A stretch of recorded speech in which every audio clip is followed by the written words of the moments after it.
31 পেজের ইমেল আর 32 পেজের 2.1 এ থেকে ই পর্যন্ত, যেগুলো গত ক্লাসে খুব ভালো করে পড়ানো হয়েছে বাংলা অর্থ সহ।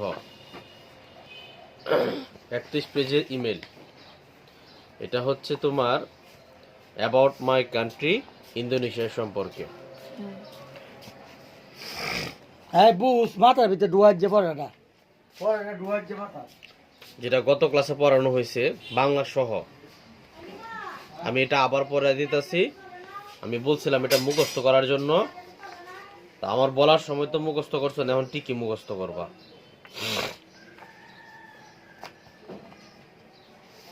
আমি আবার পড়ে দিতেছি। ডিয়ার শাহিন, ওহে Shahin, hello, how are you? ওহে, তুমি কেমন আছো? I am very happy to write you about my country Indonesia. আমি আমার দেশ সম্পর্কে তোমার কাছে লিখে খুবই খুশি। Indonesia is a big country made up of many islands. Indonesia হইল একটা বড় দেশ, অনেকগুলা দ্বীপ নিয়ে ইন্দোনেশিয়া হইল একটা বড় দেশ। দেয়ার আর মোর দেন 17,000 আইল্যান্ডস। এখানে 17,000-এর বেশি দ্বীপ রয়েছে। সাম অফ দ্য মেন আইল্যান্ডস আর বালি, জাভা, সুমাত্রা অ্যান্ড কালিমন্তন। এই দ্বীপগুলোর মধ্যে প্রধান দ্বীপ হইল বালি, জাভা, সুমাত্রা এবং Kalimantan. Bali is one of the most popular sea beach of the world. এই বিশ্বে বালি হলো সবচেয়ে জনপ্রিয় সমুদ্র সৈকত। The weather here is usually warm and sunny. এখানের আবহাওয়া সচরাচর উষ্ণ এবং রৌদ্রোজ্জ্বল। সো পিপল, তাই মানুষ, লাভ গোয়িং টু দ্য বিচ, এই সমুদ্র সৈকতে আসতে ভালোবাসে। আই লিভ ইন জাকার্তা, আমি জাকার্তায় বাস করি। The capital city of Indonesia, এটা ইন্দোনেশিয়ার রাজধানী। Our national language is Indonesian, আমাদের জাতীয় ভাষা হলো ইন্দোনেশিয়ান। বাট কিন্তু many people also speak local language, অনেক মানুষ লোকাল ভাষায় কথা বলে। লোকাল ভাষা মানে হচ্ছে কি, আঞ্চলিক ভাষা আর কি, তাদের নিজস্ব একটা লোকাল ভাষা আছে বা আঞ্চলিক ভাষা আছে, ওইটাই কথা বলে তারা। Indonesia is famous for its traditional dance and music. Indonesia ঐতিহ্যবাহী নাচ এবং গানের জন্য বিখ্যাত। We love eating traditional food, আমরা ঐতিহ্যবাহী খাবার খাইতে পছন্দ করি। One of our favorite food is nasi goreng. এদের মধ্যে সবচেয়ে প্রিয় খাবার হলো নাসি গোরেং, which is like fried rice.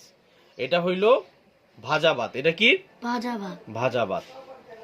We also celebrate, আমরা আরো উদযাপন করি, big festival, বড় অনুষ্ঠান, লাইক যেমন ঈদুল ফিতর এবং ইন্ডিপেন্ডেন্স ডে এবং স্বাধীনতা দিবস।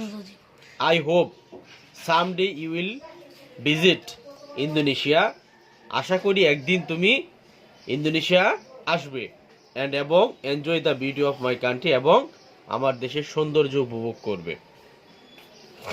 Take care and write me back soon, যত্ন নিও এবং দ্রুত উত্তর দিও। ইউর ফ্রেন্ড, তোমার বন্ধু ইন্টার্ন। তা এই হচ্ছে তোমার মূলত ইমেইলটা, যেটা বলছে তোমাকে মুখস্থ করার জন্য। এটা আমি তোমাকে অনেক আগে বলছিলাম এটা মুখস্থ করার জন্য। এই অ্যাপ্লিকেশনটা, তারপর হচ্ছে এখানে আরেকটা অ্যাপ্লিকেশন আমি লিখে দিছিলাম, যেটা ছিল হচ্ছে জুনিয়র ম্যাথ অলিম্পিয়াড কম্পিটিশন সম্পর্কে। হ্যাঁ, এই একটা তোমার অ্যাপ্লিকেশন, এখানে একটা অ্যাপ্লিকেশন, দুইটা অ্যাপ্লিকেশন। এই দুইটাই আমি ভালো করে লিখে দিছি তোমাকে। হ্যাঁ, মুখস্থ করো নাই মনে হয়, করলে তো পড়তে পারতা। আর এই ইমেলটা এখন পড়া দিছে, এই ইমেলটা এখন মুখস্থ করতে হবে। তারপরে পড়া দিছে হচ্ছে এই ফিল ইন দ্য ব্ল্যাঙ্কস, এগুলো আমি খাতায় লিখে দিছি। Intern is from Indonesia. Bali is a popular beach in the world. World. Indonesia is a big country with many islands. Island. Nasi goreng is a traditional food of Indonesia. Eid al-Fitr and Independence Day are big festival in Indonesia. Indonesia. তো এই হচ্ছে তোমার পড়া আর কি, যেগুলো তোমাকে মুখস্থ করে যাইতে হবে।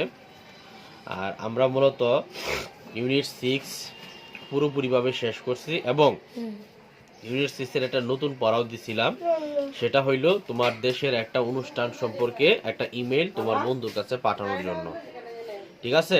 তো আমি এটা গত ক্লাসে তোমাকে পহেলা বৈশাখ সম্পর্কে লিখে দিছিলাম, মনে আছে? এই পহেলা বৈশাখে যেটা লিখে দিছিলাম সেটাও মুখস্থ করবা। তোমার পড়া কিন্তু অনেকগুলা জমছে, কোচিং দিলে ঠিকই মুখস্থ করবা আর কি, কিন্তু আমি দিলে মুখস্থ করো না। যাই হোক, এগুলা মুখস্থ করে ফেলো এবং সেটা খুব দ্রুত মুখস্থ করবা। যত তাড়াতাড়ি মুখস্থ করবা তত তোমার জন্য ভালো হবে।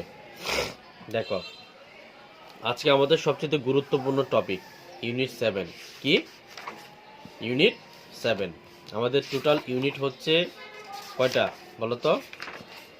20টা ইউনিট। কয়টা ইউনিট? 20টা ইউনিট। 20টা ইউনিটের মধ্যে এই পর্যন্ত আমরা পুরোপুরিভাবে 1 থেকে 6 পর্যন্ত ইউনিট শেষ করছি এবং শব্দের অর্থ, প্রশ্ন, এখানের যে প্যারাগ্রাফ আছে প্যারাগ্রাফ সহ, তারপরে ইমেল আছে, তারপরে অ্যাপ্লিকেশনস আছে, শূন্যস্থান পূরণ আছে, সব সহ মুখস্থ করা হয়েছে না? আচ্ছা, তাইলে এই পর্যন্ত যা মুখস্থ হয়েছে, এই পর্যন্ত যা মুখস্থ হয়েছে এগুলা আবার নিজে বাসায় একটু প্র্যাকটিস করবা, মনে থাকবো? আচ্ছা, তাহলে ইউনিট 6 পর্যন্ত আমাদের শেষ হয়েছে নাকি? তাহলে 7 খাতা কলম লও।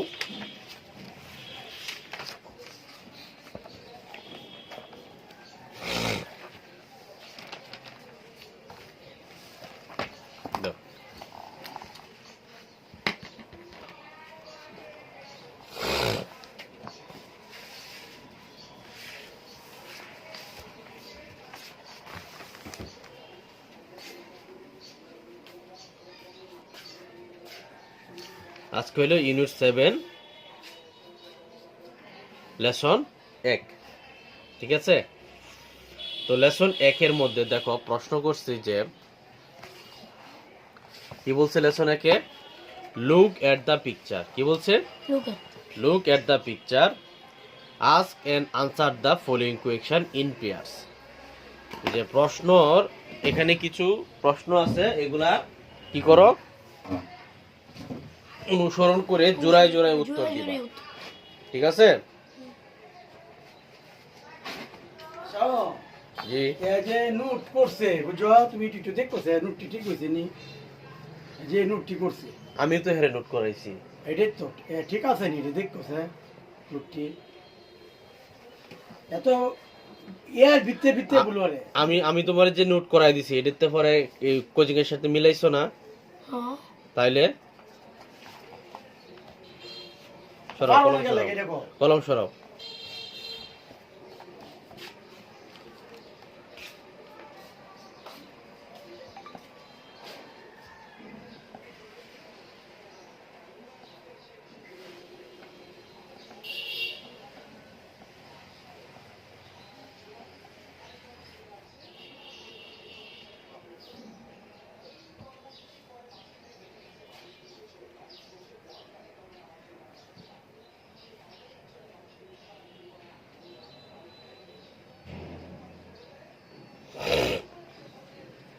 আচ্ছা, যেটা বলতেছিলাম যে আমাদেরকে বলছি কি লুক এট দ্য পিকচার, ছবিগুলো দেখো এবং উত্তর দাও। যাই হোক, দেখো সর্বপ্রথম আমরা একটা ছবি দেখতেছি সুন্দরবনের একটা নদীর পাড়ের ছবি নাকি?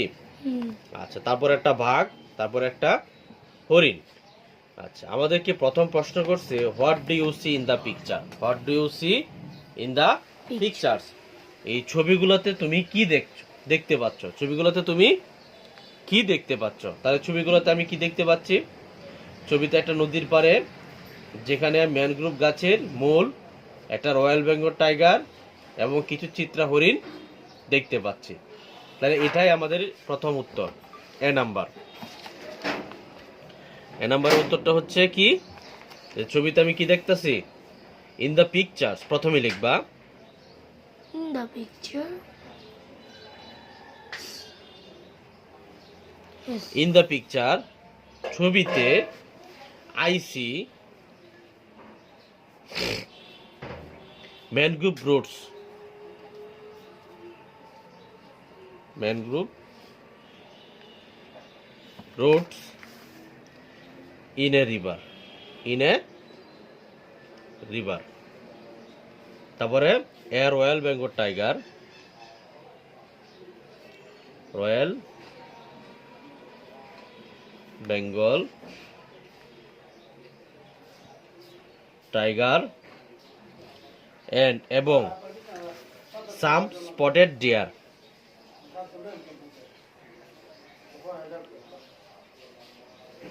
সাম স্পটেড ডিয়ার। কি রাখলাম, ইন দ্য পিকচার ছবিতে I see mangrove roots in a river, নদীর পাড়ে ম্যানগ্রোভ গাছের মূল, এ রয়্যাল বেঙ্গল টাইগার, একটি রয়্যাল বেঙ্গল টাইগার এবং সাম স্পটেড ডিয়ার এবং কিছু চিত্রা হরিণ। আবার বলতেছি, in this picture I see mangrove roots, শেষ করে কোচিং এর পড়া। ইন দা পিকচার তো শেষ করছস, একটু এই যে নোটটা লিখে লই কোচিং এতে, এই নোটটা একটু ফলো করিস। হ্যাঁ তুই পড়া দেখাস একটা নোটটা, হ্যাঁ হ্যাঁ হেনতে পড়ে একটা নোট, দুই দুই পড়া কিন্তু দুই রকম পড়ে, কিন্তু সে হেডে এর লাগে আর মাথার ভিতরে ঢুকে না আরো, কিন্তু হ্যাঁ তো মুখে বার করতে পারে না, হ্যাঁ কি সমস্যা যে, মানে তুই একটা লেহা দেখাস না পড়া, পড়া আবার হেন থেকে আরেকটা পড়া আনে লেহায়া, পরে হেনতে হেডেই পড়ে যায় কোচিং এর হেডেই, কিন্তু পরে দেয় আমার মনে হয় এর দুই ডের মধ্যেই কনফিউশন থাকে, এর পরে দেয় হ্যাঁ কিছু পারে না। আচ্ছা, ও আমার কথাটা কি বুঝতেছ তুই? হ্যাঁ কিন্তু তোরে বুঝাইতাছ না, আমি কিন্তু তোরে বুঝাইতাছি যে তুই একটা পর এখন যে লাগতাছিস তুই প্রশ্নটা, হেনতে আরেকটা প্রশ্ন লিখে আনছি, তুই যে লেহাইতাছিস বুঝাইতাছিস রে, হ্যাঁ কিন্তু এটি ঢুকতেছে মাথাত, আবার হেনতে যে পরে এটা আবার হেডে ঢুকতেছে মাথাত, পরে হ্যাঁ দুইটাতে যে কোনটা লিখবো কোনটা করবো, একটার ভিত্তিতে আরেকটা ঢুকা যায়। এই হচ্ছে মূলত কারণটা, এর কারণটা এখন কেউ ধরতে পারে না, সবাই তো এর সাথে চিল্লায় এহরে, হ্যাঁ তো কইতেও পারে না। অঙ্ক তো একই, অঙ্ক এক থাকলে কি অঙ্ক তো যেটা পড়ায় তো এটাই পড়ায়। পড়াই ঠিক আছে, কিন্তু হ্যাঁ তো এটা গুলো আইতাছে, হ্যাঁ তো এটা রাখতাছে করতেছে না, হ্যাঁ তো গুলাই দিতেছে। আমি হ্যাঁ কাল কানে কোচিং কি ইমেল লিখে দিছে, না, কোচিং এ কেমনে লিখে দিছে উত্তর উত্তর লিখে দিছে, কোন উত্তর? এই যে 21 এর উত্তর। শোনো, তোমার উত্তর যদি কই দিছে?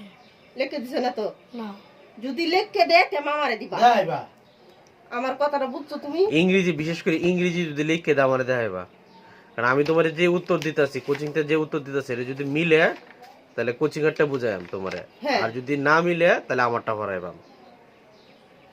কিন্তু অঙ্কটা তোমার অঙ্কটা বলতে হইব, অঙ্কটা দেখাইবা, তোমার তুমি বলবা, না বললে তো বুঝবা না। অঙ্কটা দেখাইবা, তাহলে তুমি পুরা দেখাইলে মামা বুঝবো। দেখো তাহলে এটা বুঝছো, বি নাম্বার। বি নাম্বারে প্রশ্ন করছে, where do this animals live, এই প্রাণীগুলা কোথায় থাকে বা এই প্রাণীরা কোথায় বাস করে। তাহলে this animals,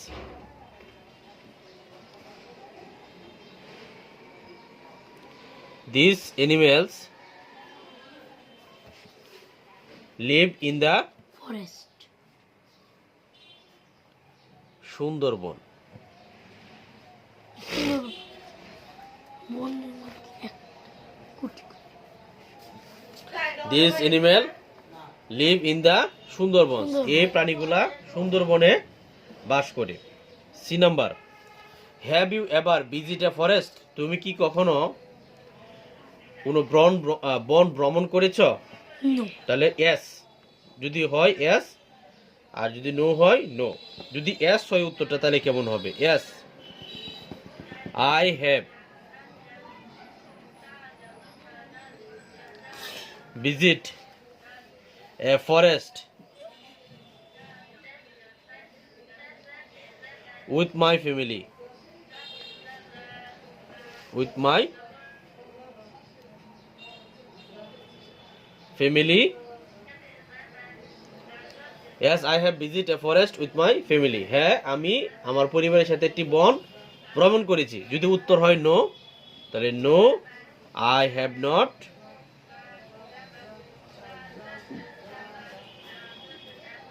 visit any forest yet, যে আমি এখনো কোনো বন ভ্রমণ করি নাই, কোনো বন ভ্রমণ করি নাই। যদি উত্তর এস হয় তাহলে এই উত্তর হবে, আর নো হইলে এই উত্তর হবে। বুঝছো তো নাকি? আচ্ছা, তারপরে আসি।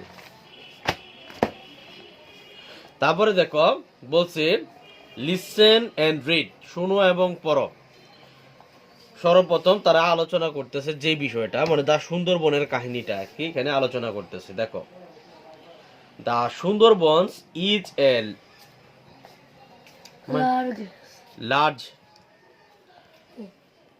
দা Sundarbans is a large, large শব্দের অর্থ হইল বড়। লার্জ শব্দের অর্থ কি? বড়। The Sundarbans is a large forest of mangrove trees in Bangladesh, mangrove trees in Bangladesh. Sundarban বাংলাদেশের ম্যানগ্রোভ গাছের এক বিশাল বন। সুন্দরবন কি? সুন্দরবন হলো বাংলাদেশের ম্যানগ্রোভ গাছের একটি বিশাল বন। বিশাল মানে হচ্ছে লার্জ। লার্জ শব্দের অর্থ কি? বিশাল বা বড়। বিশাল বা বড়। লার্জ শব্দের অর্থ কি? বিশাল বা বড়। লিখে দিলাম, বিশাল অথবা বড়, বিশাল অথবা বড়। The Sundarban is a large forest, Sundarban হলো বিশাল বন অফ ম্যানগ্রোভ ট্রিজ, ম্যানগ্রোভ গাছের, ইন বাংলাদেশ, বাংলাদেশের। বুঝছো লাইনটা? বুঝছো? ইট প্রোটেক্টস, প্রোটেক্টস অর্থ কি? রক্ষা করা। প্রোটেক্টস অর্থ রক্ষা করা। ইট প্রোটেক্টস আওয়ার কান্ট্রি, ইহা রক্ষা করে আমাদের দেশকে। ইন মেনি ওয়েজ, অনেক ভাবে। ইন মেনি ওয়েজ, অনেক ভাবে।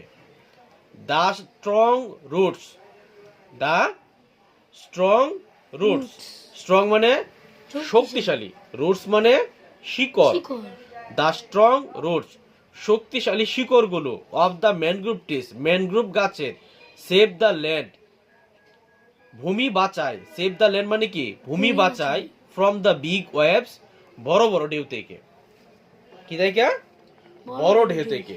আবার বলতেছি, দা স্ট্রং রুটস, শক্তিশালী শিকড়গুলো, of the mangrove trees, mangrove গাছের, সেভ দা ল্যান্ড, ভূমি বাঁচায়, ফ্রম দা ওয়েভস, বড় বড় ঢেউ হতে, বড় বড় ঢেউ হতে।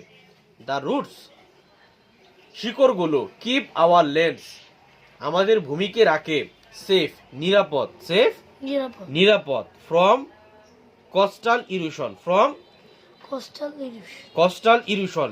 ইরোশন শব্দের অর্থ হচ্ছে ক্ষয়। ইরোশন শব্দের অর্থ কি? ক্ষয়। আর কোস্টাল মানে হচ্ছে উপকূলীয়। কোস্টাল মানে কি?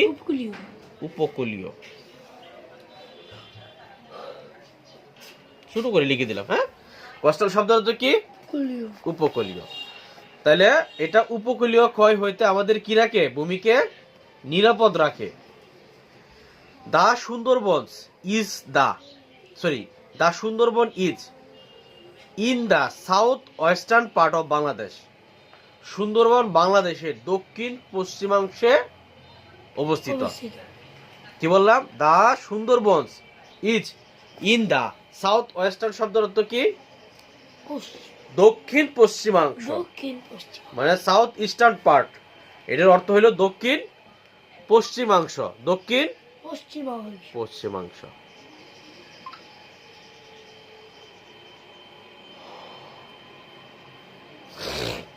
তারপরে আসছি, তাহলে আমি কি বললাম? The Sundarbans is in the south western part of Bangladesh, এটা বাংলাদেশের দক্ষিণ পশ্চিমাংশে অবস্থিত। তারপরে it is located in Khulna, এটা খুলনায় অবস্থিত। এটা খুলনায় অবস্থিত। অবস্থিত। Satkhira and Bagerhat district. Satkhira and Bagerhat district মানে সুন্দরবন খুলনা, সাতক্ষীরা এবং বাগেরহাট জেলায় অবস্থিত। ইট ওয়াজ ডিক্লেয়ার্ড। ডিক্লেয়ার শব্দের অর্থ কি বলতো?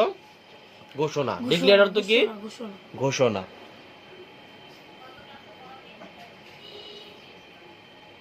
ডিক্লেয়ার অর্থ কি?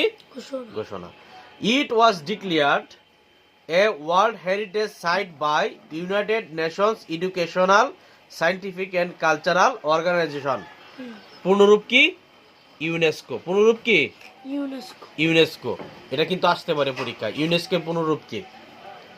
ইন 1997 1997 সালে জাতিসংঘের শিক্ষা, বিজ্ঞান ও সংস্কৃতি বিষয়ক সংস্থা ইউনেস্কো এটিকে বিশ্ব ঐতিহ্যবাহী স্থান হিসেবে ঘোষণা করে। বিশ্বের ঐতিহ্যবাহী স্থান হিসেবে কি ঘোষণা করে? এই যে ওয়ার্ল্ড হেরিটেজ সাইট, এটার মানে হইল কি বলো? বিশ্ব ঐতিহ্যবাহী স্থান। বিশ্ব ঐতিহ্যবাহী স্থান। বিশ্ব ঐতিহ্যবাহী ঐতিহ্যবাহী স্থান। United Nations educational, scientific, cultural, এটার মানে হইল শিক্ষা, জাতিসংঘের শিক্ষা, বিজ্ঞান ও সংস্কৃতি বিষয়ক সংস্থা। সংস্থা। United Nations educational, scientific and cultural Organization মানে কি? জাতিসংঘের শিক্ষা, বিজ্ঞান ও সাংস্কৃতিক বিষয়ক সংস্থা। আচ্ছা, তারপরে আসি the Sundarban provides. The Sundarban provides a large number of wildlife. A large number of online. wildlife. Sundarban বিপুল সংখ্যক বন্যপ্রাণীর আবাসস্থল। সুন্দরবন কি? বিপুল সংখ্যক বন্যপ্রাণীর আবাসস্থল। প্রোভাইডস শব্দের অর্থ এখানে বোঝাইছে কি? আবাসস্থল হিসেবে। প্রোভাইডসটা কি বুঝাইছে এখানে? আবাসস্থল হিসেবে বুঝাইছে। তাহলে দা সুন্দরবন প্রোভাইডস, সুন্দরবন হলো আবাসস্থল, a large number of wildlife, বন্যপ্রাণীর বিপুল সংখ্যক বন্যপ্রাণীর। দা সুন্দরবন প্রোভাইডস, সুন্দরবন হলো আবাসস্থল, a large number of wildlife, বিপুল সংখ্যক বন্যপ্রাণীর। এখানে লার্জ শব্দের অর্থ তাহলে এখন কি হইলো? বিপুল। বিপুল। আমরা কি বলছিলাম একটু আগে? বড়। বিশাল। তাহলে এখানে কি অর্থে ব্যবহৃত হয়েছে? এটা বিপুল অর্থে। The royal Bengal tiger, spotted deer, salt water crocodile, তারপর হচ্ছে Irrawaddy dolphins and various type of beautiful birds are the main attractions of this forest. Royal Bengal tiger, Chitra হরিণ, লোনা পানির কুমির, ইরাবতী ডলফিন এবং বিভিন্ন প্রজাতির সুন্দর পাখি এই বনের প্রধান আকর্ষণ। এই বনের প্রধান আকর্ষণ। আবার বলতাছে the royal Bengal tiger, spotted deer, salted crocodile, ইরাবতী ডলফিনস। ইংলিশে বলতে গেলে ইরাওয়াডি আসে। কি আসে? ইরাওয়াডি। আর বাংলাতে বলতে ইরাবতী। তাহলে ইরাবতী বা Irrawaddy dolphins and various type of birds, beautiful birds are the main attraction. Main attraction মানে প্রধান আকর্ষণ অফ দিস ফরেস্ট, এই বনের। আর স্পটেড হরিণ মানে কি? চিত্রা হরিণ। কি? চিত্রা হরিণ। তারপরে দেখো people visit here from home and abroad to enjoy the natural beauties and the wild life. যে প্রাকৃতিক সৌন্দর্য এবং বন্যপ্রাণী উপভোগ করার জন্য দেশ বিদেশ থেকে মানুষ এখানে কি আসে? ঘুরতে আসে। The Sundarban helps us in many ways. Sundarban আমাদের অনেকভাবে সাহায্য করে।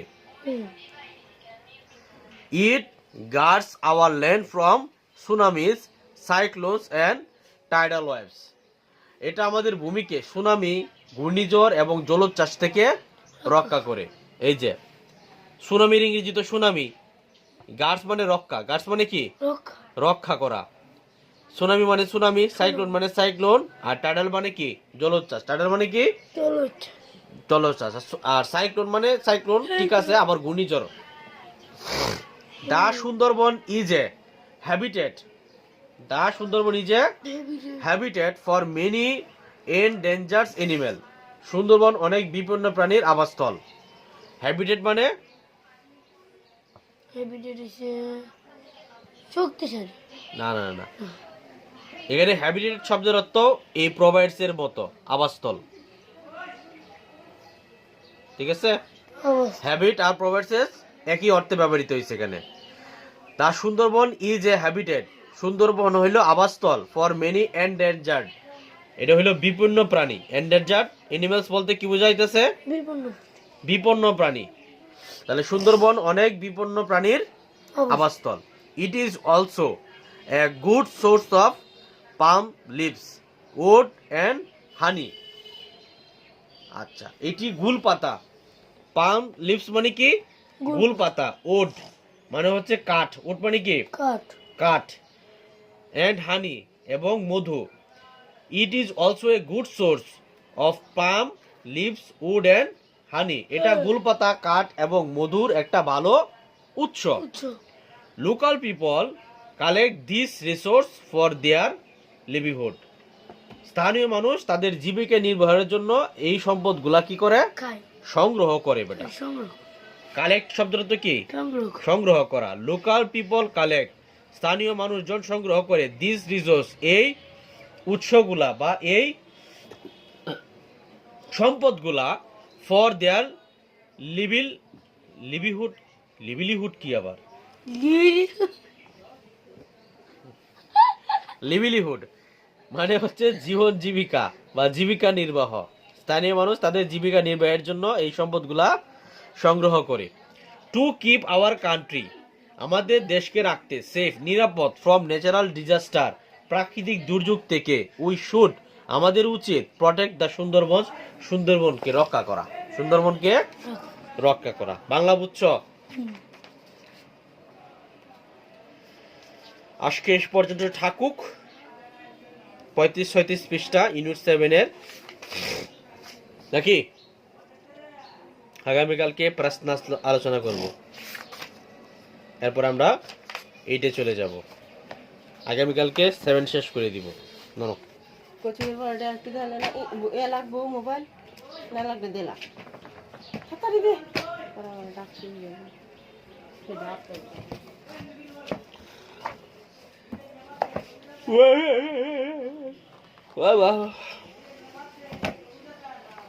গণিত 27 পৃষ্ঠা 28 পৃষ্ঠা বের করো। মুনা খারাপ করিস। আমি এটা কি করাইছি?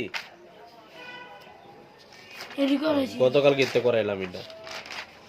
কাল খালি কোচিং এটি করেছি। আচ্ছা 27 আর 28 বের করো। দাও।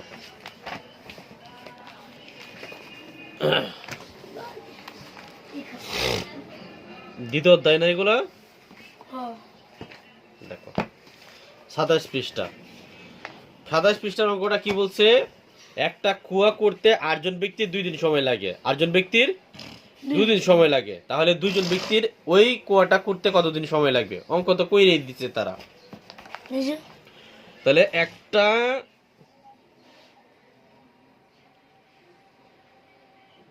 কুয়া করতে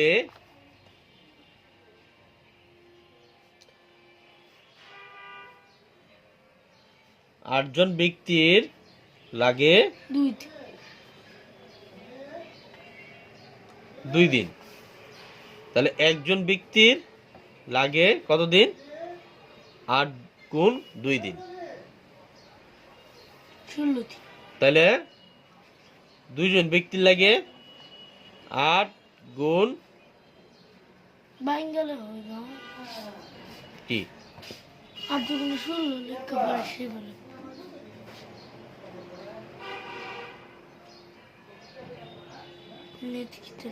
এনে 16 লেখছো কেন তুমি?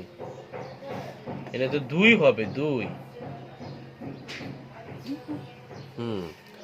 8 গুণ 2 ভাগ 2 দিন সমান 16 ভাগ 2 দিন সমান 8 দিন। তাহলে আরে বেটা এভাবেই করছে। কি করছিস?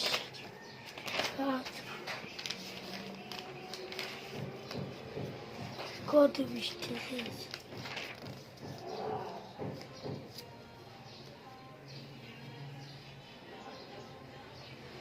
এই তো আছে। বাঙ্গেল এনার কি অঙ্কটা করছে আগে 16 লিখকে লইছে, একই তো কথা। ঐকিক নিয়ম করছো না ওইভাবে, সরল অঙ্ক পারলে এটা পারবা না। তাহলে এটা 4, সবুজ 4, তারপর হচ্ছে সবুজ 5। সবুজ 5-এ কি লিখছে দেখো, রফিকদের বাড়িতে যে পরিমাণ চাল আছে তা দিয়ে তাদের পরিবারের 6 জনের 24 দিন চলে। কথাটা বুঝো। রফিকের পরিবারের সদস্য কয়জন? 6 জন। 6 জন। ঠিক আছে, 6 জনে 24 দিন চলতে পারে। তাদের বাড়িতে যে পরিমাণ চাল আছে 6 জন সদস্য কয়দিন চলতে পারবে? 24 দিন চলতে পারবে। যদি তাদের পরিবারের সদস্য 3 জন হয়, কয়জন হয়? 3 জন হয়, তাহলে ওই পরিমাণ চাল দিয়ে তাদের কতদিন চলবে? তাহলে 6 জনের যদি 24 দিন যায়, তাহলে 3 জনের কয়দিন যাইব? 6 দিনে 6 জনের। আমরা এই কাজটা 2 ভাবে করতে পারি। একজনের কতদিন যায় এটা বের কইরা 3 দিয়ে গুণ করে দিব। ঠিক আছে, কোচিং তে বের করেছে নাকি? আগে একজন বের করছে, পরে 3 জন। লিখাটা হয়তো একটু ডিফারেন্ট হইতে পারে, বাট একই উত্তর। কেন তো 2 না, আমি ভুল লিখছিলাম। হ্যাঁ, এটা 2 হবে। তাহলে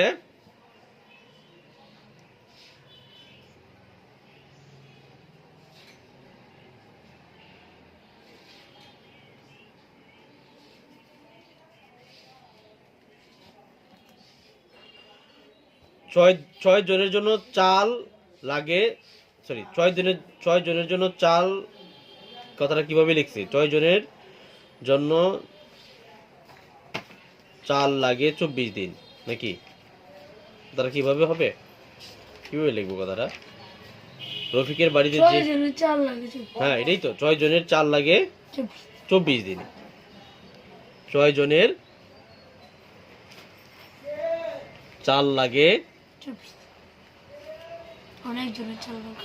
24 দিন। হ্যাঁ, একজনের চাল লাগে 24, আগে বড় সংখ্যা পরে ছোট সংখ্যা।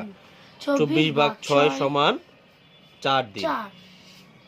4 × 24। তাহলে সুতরাং 3 জনের চাল লাগে 4 গুণ 3 দিন সমান কত দিন? 12 দিন। বুঝছো? তাহলে উত্তর কত? 12 দিন নাকি? কি করছো? গুণ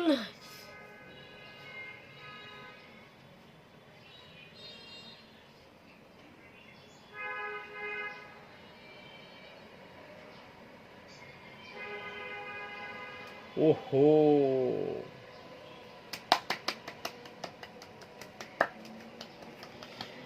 6 জনের যদি 24 দিন যায়, একজনের 4 দিন কেমনে যাইব?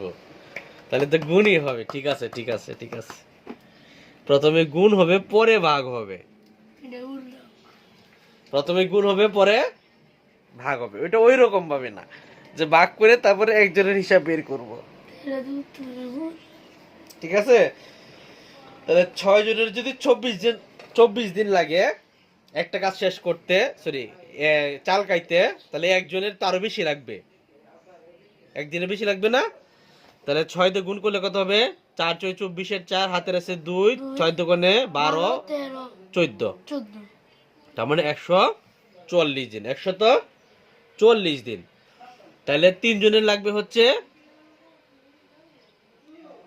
এখন হচ্ছে ভাগ করতে হবে, এখন ভাগ করতে হবে 144 দিয়ে ভাগ। 140 দিয়ে এখন ভাগ করলেই উত্তর চলে আসতেছে। তাহলে ভাগ করলে কত হয়? 3 × 12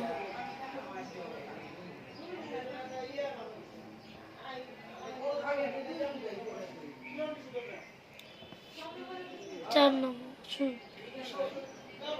বুঝছি? বই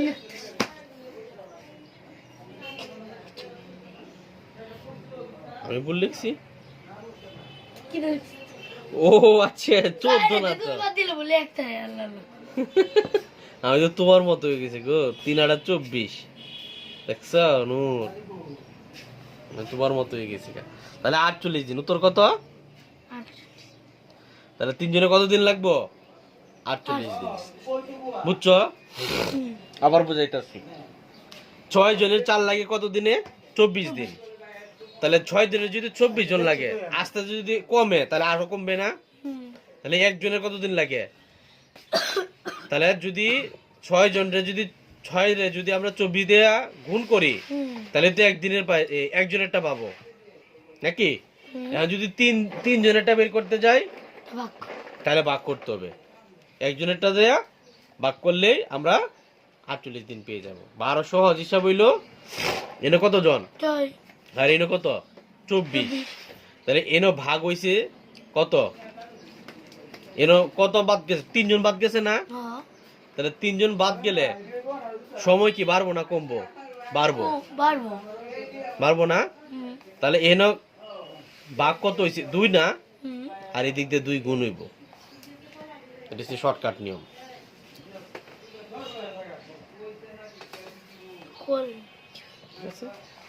তাহলে ইনি বুঝছো তো নাকি? ইনি বুঝলে হইছে, আর কিছু লাগবে না। এরপরে আছে লাল।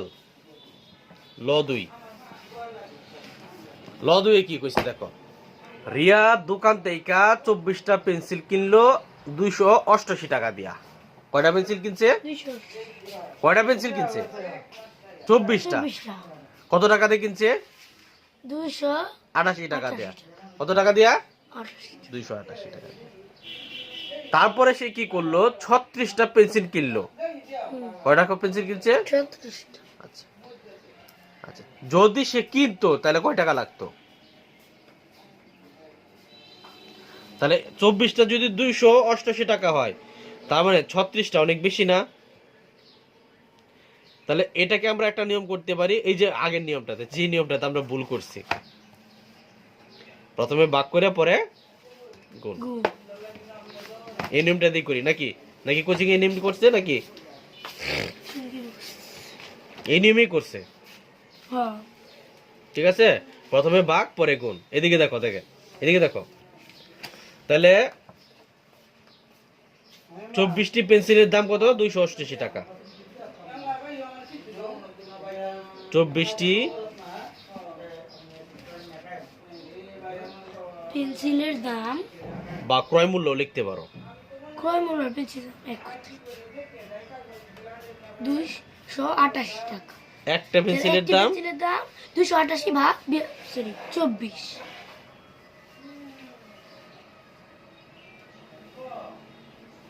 ভাগ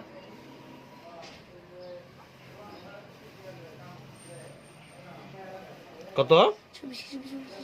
21 12 টাকা মাইল লাগামো। সুতরাং উল্টা দেখছি 12 36টি পেন্সিলের দাম সমান 36 গুণ ও মাইর দি মুদিরা 12 টাকা। 12 এদিকে দেখো, 6 দোকানে কত? 12 12। 3 দোকানে 6 7 আর 1 7। 6 কে 6, 3 কে 3, 2 7 আর 6 13, 3 3 আর 1 4, 432 টাকা। টাকা। এটাই উত্তর। ঠিক আছে? কত টাকা? 432 টাকা।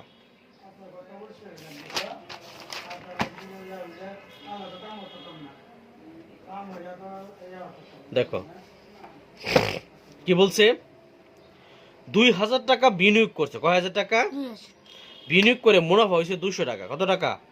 মুনাফা 200 টাকা। 500 টাকা মুনাফার জন্য কত টাকা বিনিয়োগ করতে হবে? 5000 এটাই আমাদের এখন বের করতে হবে। প্রথমে আমরা ভাগ করব, পরে আমরা গুণ করব। আচ্ছা দেখো তাহলে, জি যে অঙ্কটি ভুল করছে এটি যদি একটু আমি কইছি। তাহলে বুঝাই দিছি তো, আমি কইছি এটা এই পরীক্ষাটা আবার দিত, দে আমার দেখাইতো কথাটা। বুঝছি একটু। তাহলে আমাদের বের করতে হবে 1 টাকায় মুনাফা হইলে কত টাকা বিনিয়োগ করতে হয়। আমাদের বের করতে হবে কি, 1 টাকা যদি আমরা কি করি মুনাফা করতে চাই, তাহলে আমাদের বিনিয়োগ করতে হবে কত টাকা। তাহলে আমরা প্রথমে লিখবো 200 টাকা মুনাফা হয়। 200 টাকায় মুনাফা হয় 2000 টাকা বিনিয়োগে। কত টাকা বিনিয়োগে? 2000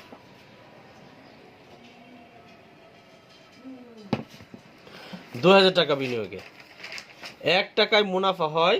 আমরা এটাকে কি করব এখন? ভাগ করব। 2000 ভাগ কত? 200 টাকা। তাহলে কত টাকা আসতেছে এখানে? 2000 এর 200 দিয়ে ভাগ করলে কত হয়?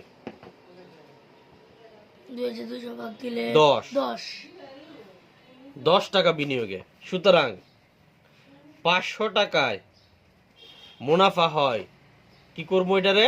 গুণ করব এখন। গুণ 500 500 গুণ 10 টাকা সমান বিনিয়োগে 5000 সমান 5 5000 টাকা বিনিয়োগে। বুঝছো?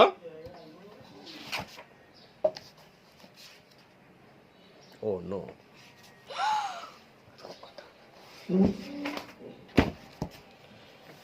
তারপরে আসি 27 পৃষ্ঠা, বুঝছো তো নাকি?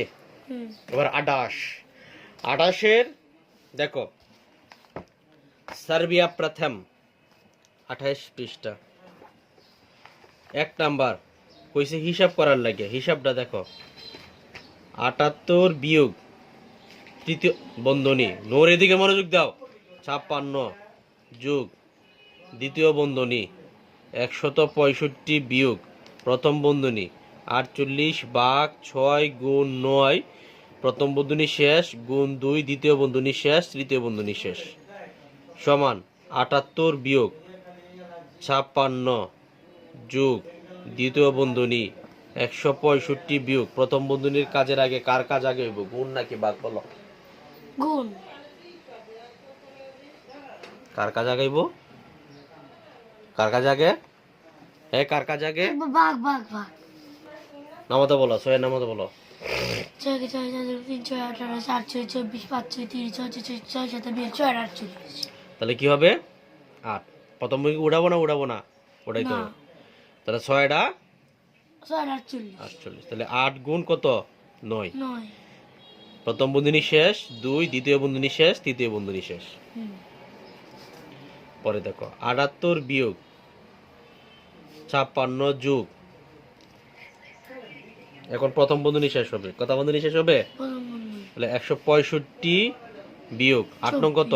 72 গুণ 2 প্রথম বন্ধনী দ্বিতীয় বন্ধনী, প্রথম বন্ধনী তো উঠে গেছে, দ্বিতীয় বন্ধনী শেষ শেষ 78 56 যোগ, তাহলে এখন কার কাজ আগে হইব? দ্বিতীয় ও গুণের কাজ। গুণের কার কাজ? গুণ গুণের কাজ। লই যাই গা পড়া দিলা তো 2 দুগুণে কত? 4 7 দুগুণে 14 15 16 আর কোন 14 এডি তুলেছি যে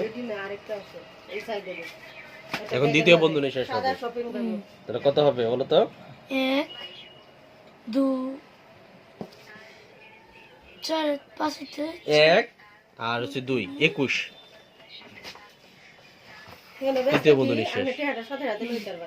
এই দেখছো বিট চিহ্ন দিছি না। মামা তোমার মার কয়টা দিতা? 78 বিয়োগ 78 বিয়োগ দিছি না, এই যে বিগ চিহ্ন মনে রাখবা। তাহলে 78 বিয়োগ 56 যোগ 21 কত হয়? 56 ছয় সাত, 7 5 আর 2 ছয় 7। 7 77 তাহলে কত হয়? এক উত্তর উত্তর হইছে এক দাও তো, মিলাই দাও।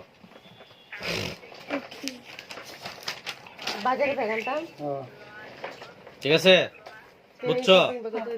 বুঝছো? কত দিলাম 2 নাম্বারটা দেখো। এটাই তো জ্বালাই 2 নাম্বারটা কি বলছে দেখো।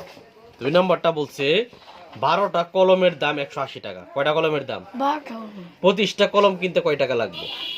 আমাদেরকে এটা গাণিতিক বাক্য লিখতে হইব, আবার সমাধানও করতে হবে। আগে সমাধান করে পরে গাণিতিক বাক্য। না দোকানে। তাহলে 12টা কলমের দাম আগে বের করি, সরি একটা কলমের দাম আগে বের করি, পরে 25টা কলমের দাম।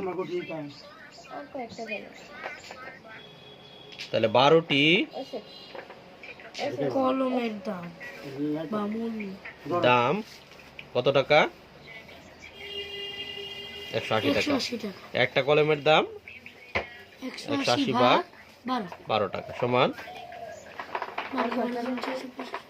12 কি 12 12 দিচ্ছি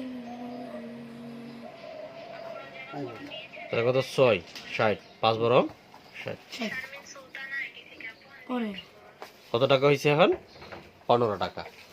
সুতরাং আই ছেলে দেখো মনে দিত 25টা কলমের দাম, 25টি কলমের দাম সমান 25 গুণ 15। তাহলে 5 5 কত? 25। 5 হাতের 2 5 দুগুণে 10, 10 আর 2 কত? 5 একে 5, 2 কে 2, 5 7 3, 375। কত টাকা? 375 টাকা। এটাই হইল উত্তর নাকি? গাণিতিক বাক্য। তাহলে গাণিতিক বাক্য কি হবে? গাণিতিক বাক্য হবে 180 ভাগ 12 কত? 12 গুণ কত? গুণ হচ্ছে 180 ভাগ 12 গুণ 15। 15 মায়ের দিমু ধরে 25 বেটা। 25 180 ভাগ 12 গুণ হচ্ছে 25। তাহলে উত্তর হচ্ছে 15 গুণ 25 375। দেখা হয়েছে ঠিক আছে, বুঝছো?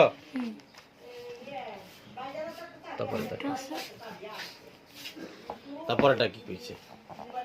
রাজুর ড্যাডি তাদের ডাব গাছ থেকে 25টা ডাব পারলো। কয়টা ডাব পারছো? 60 টাকা ধরে বিক্রি করছে। 25টা ডাব কয় টাকা ধরে বিক্রি করছে? 60 টাকা। প্রাপ্ত টাকার অর্ধেক, অর্থাৎ এই টাকাটার অর্ধেক টাকা, 25টা ডাবের মূল্যের যে টাকাটা আছে এই টাকার অর্ধেক টাকা গরুর খাবার কেনার জন্য ব্যয় করছে। অবশিষ্ট টাকা দেয়কা 150 টাকার সবজি কিনছে। এখন তার কাছে কয় টাকা আছে? গাণিতিক বাক্য লিখি, সমাধান। আগে সমাধান পরে গাণিতিক বাক্য। আমরা আগে বের করব 25টা ডাবের বিক্রয় মূল্য কত, মানে তার মোট টাকাটা কত, তার মোট টাকাটা কত। তাইলে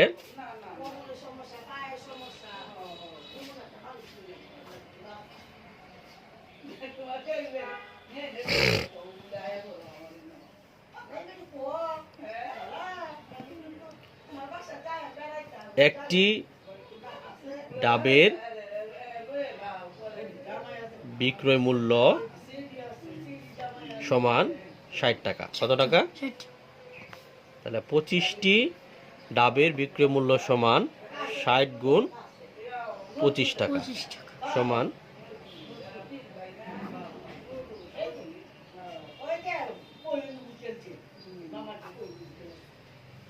কত টাকা? 1500 টাকা। তাহলে 25টা ডাবের বিক্রয় মূল্য কত? 1500 টাকা। তার মানে এটা হচ্ছে তার মোট টাকা আর কি। আর এখান থেকে অর্ধেক টাকা কোথায় বিক্রি করছে? গরুর খাবার কেনার জন্য।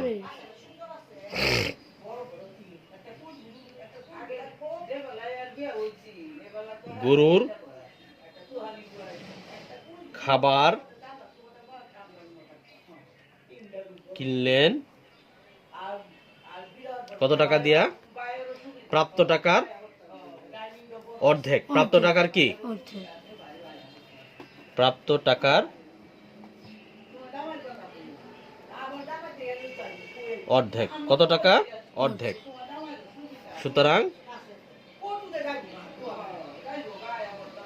গরুর খাবারের জন্য খরচ সমান 1500 ভাগ কত? 2। 2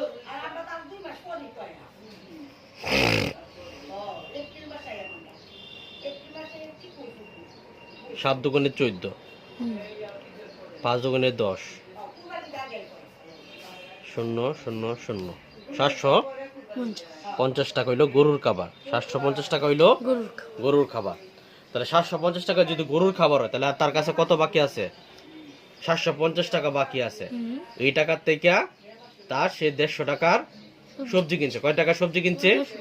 150 টাকা।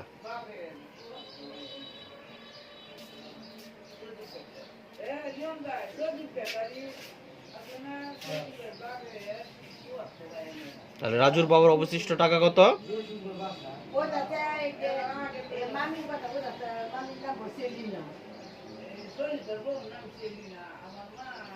অবশিষ্ট, যেহেতু এটা অর্ধেক টাকা, তার মানে কি আরো 750 টাকা আছে না? অবশিষ্ট টাকা রইল কত? 750 টাকা।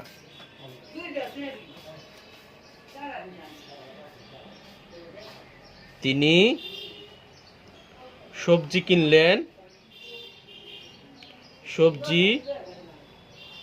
কিনলেন, কত টাকার? 150 টাকা। 150 টাকা। তাইলে এটা 13 বিয়োগ করো। তার কাছে রইল এই যে মাথাটা খেলাইয়া পরে তার কাছে কত বাকি রইল? তাইলে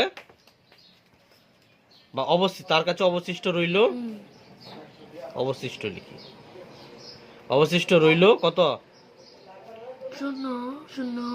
600 টাকা। কত টাকা? 600 টাকা অবশিষ্ট রইল। এই যে তার কাছে অবশিষ্ট রইল কত? 600 টাকা। এটাকে আমাদের কি করতে হবে? গাণিতিক বাক্যে লিখতে হবে। তো সর্বপ্রথম গাণিতিক বাক্যটা যদি আমরা লিখি,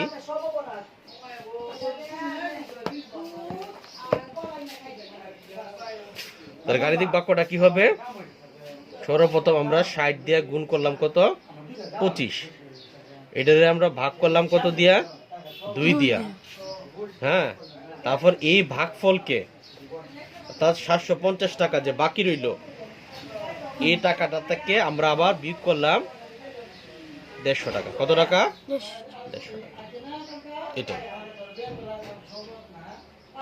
আমরা এটাকে যদি আরেকটু সুন্দর করতে যাই, আমরা এখানে একটা ব্র্যাকেট দিতে পারি আর এখানে একটা সেকেন্ড ব্র্যাকেট দিতে পারি।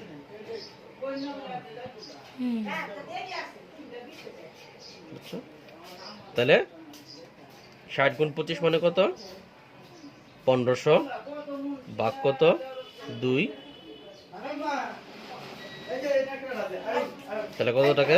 750 বিয়োগ 150 সমান কত? 600।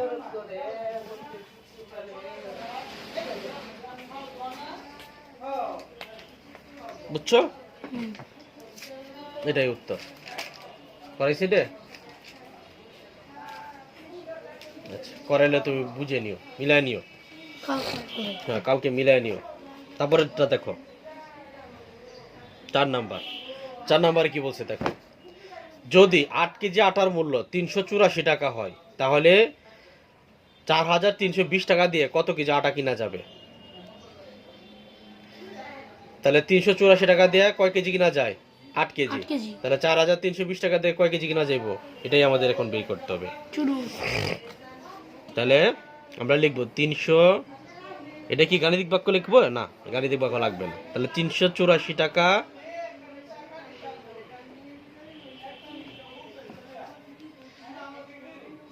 দিয়ে চাল পাওয়া যায়, আটা পাওয়া যায় 8 কেজি। পাওয়া যায় কত কেজি? 8 কেজি। সুতরাং 1 টাকা দিয়ে, 1 টাকা, হ্যাঁ 1 টাকা দিয়ে পাওয়া যায় কত? 384 ভাগ 8 8 কেজি সমান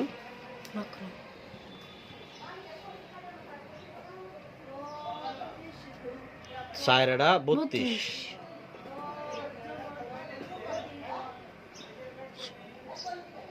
আড়াটা 64 নাকি?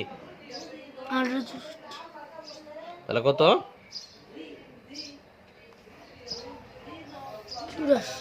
কি করতেছি?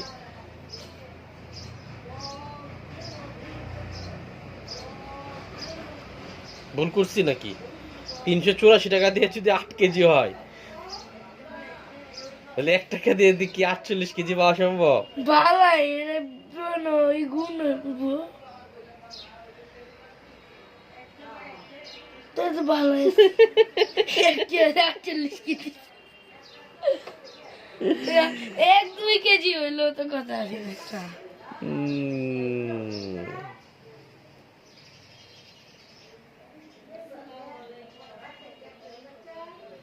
8 কেজির দাম যদি 384 টাকা হয় তাহলে 1 কেজির দাম কত? তাহলে 8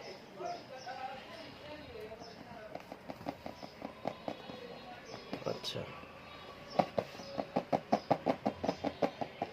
ওয়াল্লা তো গুণ হবো মনে হয় নাকি? গুণ হলে বেশি হইবো গুণ হলে তো আরো বেশি হবো।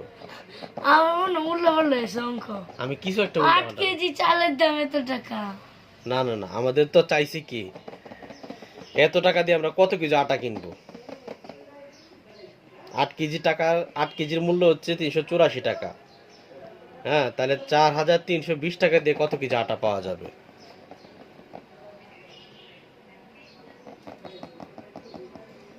কথা বুঝছো নি? 1 কেজি আইছে করতে না 1 কেজি আইছে করতে না স্যার 1 টাকা না বের করলে 1 টাকা দিয়ে কত কেজি পাবা এটা না বের করতে হলে তো তুমি অঙ্ক পারবে না হবে না তো। ওয়াল্লা 1 কেজি দাও তো বেশি ভাই আমার লেখা পরে তো তোমার গুণ করলে সে আরো বেশি হইবো হ্যাঁ গুণ করলে তো আরো বেশি হইবে হ্যাঁ আরো বেশি হবে। যোগ বিয়োগ কি হইবে নাকি আচ্ছা 1 মিনিট দাঁড়াও মানে কথাটা এভাবে হবে না আর কি এটাই বলতেছি। কথাটা হবে আগে আমরা 1 কেজির দাম বের করব। বুঝি না আগে আমরা কি 1 কেজি 1 কেজিটা তাহলে 8 কেজি আটার মূল্য আমরা লিখব কি?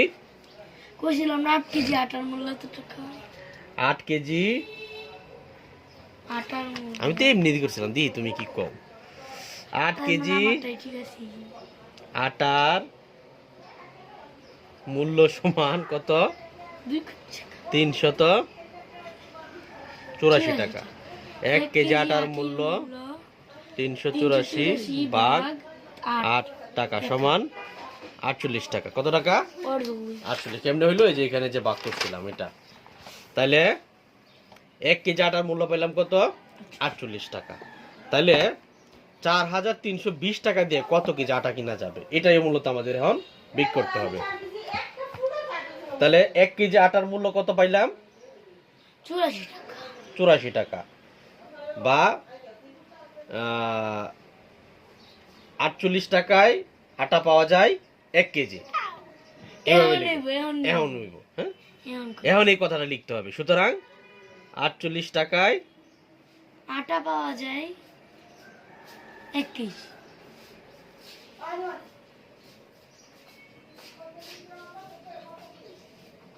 আটা পাওয়া যায় 1 কেজি নাকি? তাহলে 4320 নাকি? 4320 টাকায় আটা পাওয়া যায়। তাহলে এটা কি হবে এখন? গুণ হবে না ভাগ হবে? গুণ। হ্যাঁ বেটা ভাগ হবো। ভাগ হলে তো বেশি হইব। ওরে সরি গুণ হলে বেশি হবে, ভাগ করতে হবে। তাহলে 4320 ভাগ হইল কত? 48 কেজি সমান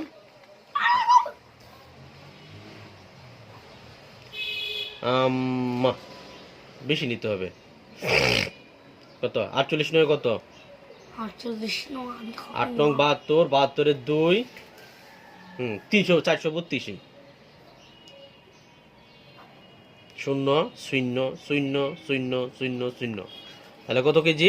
90 কোটি। 90 কেজি। এটাই উত্তর। ধরো ঠিক আছে বুঝছো? ঝামেলা। MHS Intellect Academy. Think super. Be different.